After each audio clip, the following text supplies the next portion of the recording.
வணக்கம் நண்பர்களே. இன்றைக்கி நாம் பதிவிட எதை பற்றி பார்க்க போகிறோன்னா, பங்குனி மாதத்தில் வரக்கூடிய தேய்பிரை திதியில் வரும் ஏகாதசி திதியை பற்றி தான் இந்த வீடியோவில் பார்க்க போகிறோம். இந்த ஏகாதசி தினத்தில் நீங்கள் விரதம் இருந்து வழிபட்டாலே பெருமாள் மற்றும் மகாவிஷ்ணுடைய அருள் உங்களுக்கு பரிபூர்ணமாக கிடைக்கும்னு சொல்லலாம். நீங்கள் எந்த காரியத்தை தொடங்கினாலுமே அதில் வெற்றி நிச்சயம்னே சொல்ல முடியும். அப்படிப்பட்ட ஏகாதசி திதியில் நீங்கள் எப்படி இறைவனை வழிபட வேண்டும் என்பதை பற்றிய தெளிவான பதிவு தான் இந்த வீடியோவில் குறிப்பிட்டிருக்கோம். இது போன்ற சுவாரஸ்யமான பதிவுகளை நீங்கள் தெரிஞ்சுக்கொள்ள இது வரைக்குமே நம்ம சேனலை சப்ஸ்கிரைப் பண்ணாதவங்க கூடவே பெல் பட்டனை கிளிக் பண்ணி சேனலை சப்ஸ்கிரைப் பண்ணிக்கோங்க. வீடியோவை லைக் பண்ணுங்கள், ஷேர் பண்ணுங்கள், கமெண்ட் பண்ணுங்கள். கமெண்ட் பாக்ஸில் பெருமாள் போற்றி என 3 முறை பதிவிடுங்க. வாங்க வீடியோக்குள்ளே போகலாம். திருவோணமும் பங்குனி தேய்பிரையும் வருகின்ற ஏகாதசி தான் விஜய்னு சொல்லுவாங்களா. இந்த நாளில் பார்த்தோம்னா 7 வகையான தானியங்களை ஒன்றின் மேலே ஒன்று வைத்து அடுக்கு முறையில் பரப்பி கலசம் வைத்து மகாவிஷ்ணுவை அவகானம் செய்து தான் பிரார்த்தித்தீங்கன்னா கடல் கடந்து சென்று நீங்கள் வெற்றி பெற முடியும்னு ஐதீகத்தில் சொல்லியிருக்காங்க. பங்குனி மாதத்தில் தேய்பிரையில் வரும் ஏகாதசியை விஜய் ஏகாதசின்னு சொல்லுவாங்க. எத்தனை தடைகள் இருந்தாலுமே அவற்றையெல்லாம் நீக்கி எடுத்த காரியத்தில் வெற்றி அளிக்கக்கூடியது தான் இந்த விஜய் ஏகாதசி. பங்குனி தேய்பிரையில் பார்த்தோம்னா விஜய் ஏகாதசியில் பெருமாளை தரிசிப்பது, துளசி மாலை சாத்தி பிரார்த்தனை செய்வதுமே மகத்தான பலன்களை வழங்கக்கூடியதாக இருக்குதா. நாம் பெருமாளிடம் வைக்கிற கோரிக்கை எல்லாமே நிறைவேறும்னு சொல்கிறாங்க. முறை பார்த்தோம்னா இலங்கையை சென்று ராவணனுடன் போரிட்டு சீதையை எப்படி மீட்பதுன்னு ஸ்ரீராமரும் சிந்தனையில் ஆழ்ந்திருக்காரா. அப்போதுதான் முனிவர் ஒருவர் என்ன சொல்லியிருக்காருன்னு தெரியுமா? அவரிடம் சென்று இந்த விஜய ஏகாதசி விரதத்தை அனுஷ்டிக்க சொல்லியிருக்காரு. அதன்படி விரதம் இருந்த ஸ்ரீராமருமே சீதையை மீட்டு வந்திருக்காரு என்றே புராணங்களை தெரிய வருது. விஜய் ஏகாதசி நாளில் வாழை இலையில 7 விதமான தானியங்களை சேர்த்து ஒன்றின் மேலே ஒன்றாக பரப்ப வேணும்.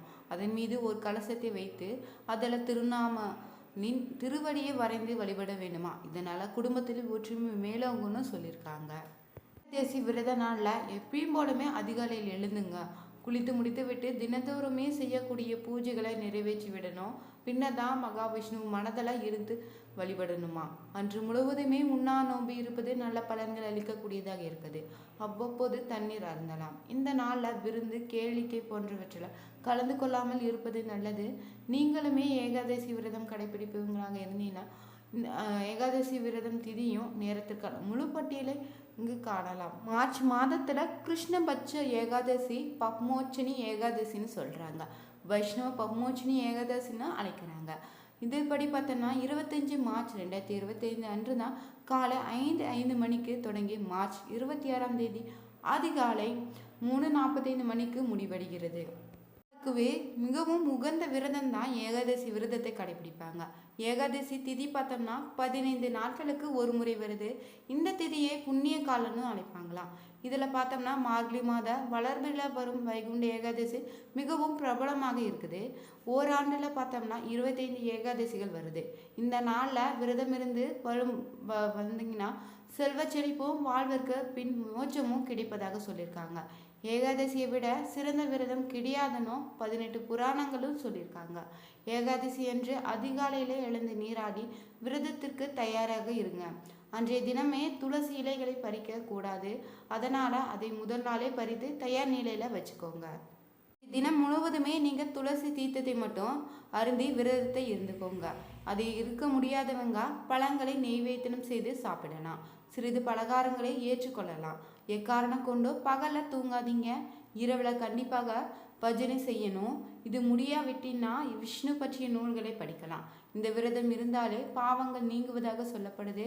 உடல் ஆரோக்கியம் ஏற்படும், வீட்டில் செல்வம் பெருகும், சந்ததி வளம் பெறும். பார்த்தோம்னா விஷ்ணுவுடைய படைப்புகளில் ஒன்றான தேவிக்கு வழங்கப்பட்ட பெயர் தானா. வால் அரக்கனின் கூற்றுப்படி தான் ஏகாதசியின் மூலம் அமைதிக்கான முரணை தோற்கடிக்க வேண்டும்னு சொல்லியிருக்காங்களா. அசுர கடவுளான விஷ்ணு தன் ஏகாதசி விரதத்தை கொன்றதில் மகிழ்ச்சி அடைந்ததால தான் ஒருவர் ஏகாதசி விரதத்தை அனுஷ்டிப்பதால அவர் தனது பாவங்களும் மன அழுக்கங்களிலிருந்து விடுபட்டு மோட்சத்தை பெற முடியும் என்ற நம்பிக்கை அவனுக்கு ஏற்பட்டிருக்குது. இது மக்களால் ஏகாதசி விரத பலன்களை ஒன்றாக கருதப்படுது. ஏகாதசி விரதம் இன்று வரையுமே மிகவும் சிறப்பு வாய்ந்த மற்றும் முக்கியத்துவம் வாய்ந்த விரதமாக சொல்லப்படுது.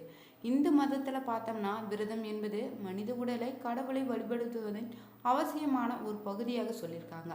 சடங்குகள் ஒரு பொருளாக மாற்றுவதற்கு ஒரு வழியினும் சொல்லியிருக்காங்க. ஒருவருடைய மனதையும் உடலையுமே ஆன்மாவையும் தூய்மைப்படுத்தும் இந்த நிகழ்வு ஏகாதசி திதி மிகவும் புனிதமான நாளாக சொல்லப்படுது. அதற்கான காரணங்களும் பலவாக சொல்லியிருக்காங்க. ஏகாதசி திதியில விரதம் இருப்பதன் மூலம்தான் மோட்சத்தை அடையலன்னு நம்பிக்கை இருக்குது. ஏகாதசி விரதம் பாவங்களை போக்கும்னு நம்பப்படுதான். ஏகாதசி திதி மகாவிஷ்ணுவுக்கு உகந்ததாக சொல்லியிருக்காங்க. அன்றைய தினம் விரதம் இருந்து விஷ்ணுவை வழிபடுவது மிகவும் சிறப்பு வாய்ந்ததாக சொல்லப்பட்டிருக்குது. ஏகாதசிக்கு மறுநாள் தான் துவாதசி. துவாதசி திதியில மகாவிஷ்ணு பூமியில எழுந்தருள்வதாக நம்பப்படுது. எனவே ஏகாதசி விரதம் துவாதசியின் திருநாளை சிறப்பாக கொண்டாட உதவுதான். ஏகாதசி விரதம் மனதை அமைதிப்படுத்தவும் ஒரு தியானத்திற்கு உதவுவதாக சொல்லியிருக்காங்க. ஏகாதசி விரதம் தன்னடக்கத்தையும் சகிப்புத்தன்மையும் வளர்க்க உதவுது. ஏகாதசி விரதம் பார்த்தோம்னா தர்மம் செய்ய உந்துதல் அளிப்பதாகவும் சொல்லியிருக்காங்க. மாதந்தோறும் வரக்கூடிய ஏகாதசியை ஒவ்வொரு மாதமும் 2 முறை ஏகாதசி திதி வருது. ஒவ்வொரு ஏகாதசிக்கும் தனித்தனி பெயர்களும் சிறப்புகளும் இருக்குதா. ஏகாதசி விரதத்திற்கு முதல் நாளே தசமி திதி அமைது. அன்றைய தினம் ஒருவேளை மட்டும்தான் நீங்கள் உணவை எடுத்துக்கோங்க. முழுமையாக உண்ணாவிரதம் இருக்க வேண்டும். தண்ணீர் மட்டும் அருந்தலாம். விஷ்ணுவை வழிபட்டு ஏகாதசி விரத கதைகளை படிக்கலாம் அல்லது அன்றைய தினம் கேட்கலாம். அதிகாலையிலே எழுந்து நீராடி விஷ்ணுவை வழிபட்ட பின்புதான் பகல் வேளையில உணவு உண்ண வேண்டும். ஏகாதசி விரதம் இருப்பதற்கு முன்னாடி மருத்துவரை அணுகி ஆலோசனை பெறுவது நல்லது. வயது உடல்நிலை போன்றவற்றை கருத்தில் கொண்டு தங்களுக்கு ஏற்ற வகையில விரதத்தை நீங்க இருந்து விஷ்ணுவை வழிபட்டு இந்த விஷ்ணுவனுடைய அருளை நாம முழுமையாக பெற முடியும். ஏகாதசி பார்த்தோம்னா பகவான் ஸ்ரீகிருஷ்ணருக்கும் பிரியமான நாளாக சொல்லியிருக்காங்க. ஏகாதசி அன்று விரதம் இருப்பதன் மூலம்தான் நாமும் நமது குடும்பத்தினருமே பகவான் ஸ்ரீகிருஷ்ணனுடைய திருவருளை நாம் பெற முடியுமா. மருத்துவ ரீதியாகவும் நீங்கள் பார்த்தீங்கன்னா மதம் இருமுறையும் வரும் ஏகாதசி விரதத்தை கடைபிடிப்பது நல்ல உடல் ஆரோக்கியத்தை தரக்கூடியதாக இருக்குது. மனநலத்திற்கும் நல்ல உதவி அளிப்பதாக இருக்குது. ஏகாதசி விரதம் இருப்பதை எல்லா சாஸ்திரங்களிலும் வலியுறுத்தியிருக்காங்க.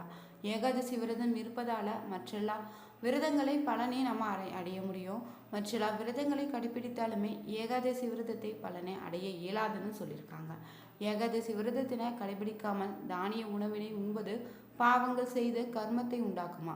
எனவே தான் ஏகாதசி அன்று குறிப்பாக தானிய உணவு வகைகளை தவிர்த்துக்கோங்க. ஏகாதசி விரதத்தின் மிக முக்கியமான அங்கம்தான் தானியங்களால் ஆன உணவை எவ்வகையிலுமோ உண்ணாமல் இருக்க வேண்டுமா. அப்படி குறிப்பாக நம்ம பார்த்தோம்னா அரிசி சாதம் மட்டுமல்லாமல் இட்லி தோசை சப்பாத்தி உப்புமா போன்ற தானிய வகைகளால் செய்யப்பட்ட பலகாரங்களையும் உண்பதை ஏகாதசி விரதத்தில் முற்றிலும் தவிர்த்துக்கோங்க. நவதானியங்களான செய்யப்பட்ட உணவுகளும் பருப்பு வகைகளுமே பயிர் வகைகளையும் ஏகாதசி என்று முற்றிலும் விலக்கிக்கோங்க. காய்கறிகளில் மொச்சை பீன்ஸ் அவரை போன்ற பயிர் வகைகளை சேர்ந்த காய்களும் விளக்கப்பட வேண்டும். சமையல் எண்ணெய் வகையில் பார்த்தோம்னா சுத்தமான பசு நெய் தேங்காய் எண்ணெய் கடலை எண்ணெய் தவிர மற்றெல்லா எண்ணெய் வகைகளும் விலக்கிக்கோங்க. இத்தனை கவனம் தேவைப்படுவதால தான் முதல் தர பக்தர்கள் தண்ணீர் கூட அருந்தாமல ஏகாதசி விரதத்தை கடைபிடிப்பாங்க.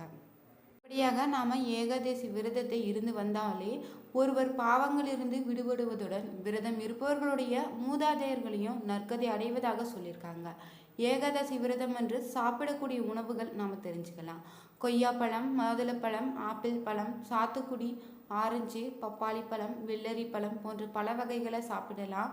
அவித்த கடலை மரவள்ளிக்கிழங்கு சர்க்கரை வள்ளிக்கிழங்கு உருளைக்கிழங்கு சிறுகிழங்கு போன்ற கிழங்கு வகைகளில் 1 அல்லது 2 சாப்பிட்டுக்கோங்க.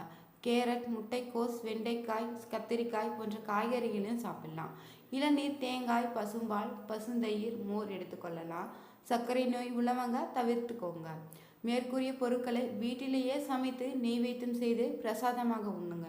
கடையில் விற்கப்படும் சமைத்த வறுத்த அவித்த உணவுகளை வாங்குவதை தவிர்த்துக்கோங்க. ஏகாதசி அன்று தேங்காய் எண்ணெயும் கடலை எண்ணெய் மட்டும் பயன்படுத்திக்கோங்க. சமஸ்கிருதத்தில் என்ன சொல்லியிருக்காங்கன்னா ஏகாதசி பார்த்தோம்னா தமிழில் 11வது நாள்னு சொல்லியிருக்காங்க. அதாவது ஏகாதசி பார்த்தோம்னா அமாவாசையிலிருந்து 11வது நாளையும், பௌர்ணமியிலிருந்து பார்த்தோம்னா 11வது நாளையும் குறிக்குது. இந்த 2 நாட்களுமே ஏகாதசி விரதத்தை கடைபிடித்து நீங்கள் இறைவனுடைய அருளையும் பரிபூரணமாக பெற முடியும். இந்த வீடியோவில் நம்ம ஏகாதசி விரதத்தினுடைய சிறப்புகளையும் விரதத்தை எப்படி கடைபிடித்து இறைவனுடைய அருளை பெற முடியும் தெரிஞ்சுக்கொண்டோம். இந்த வீடியோ உங்களுக்கு பிடிச்சிருந்தா லைக் பண்ணுங்கள், ஷேர் பண்ணுங்கள், கமெண்ட் பண்ணுங்கள். இது போன்ற சுவாரஸ்யமான தகவலை தெரிஞ்சுக்கொள்ள சேனலை சப்ஸ்கிரைப் பண்ணிக்கோங்க. Thank you viewers.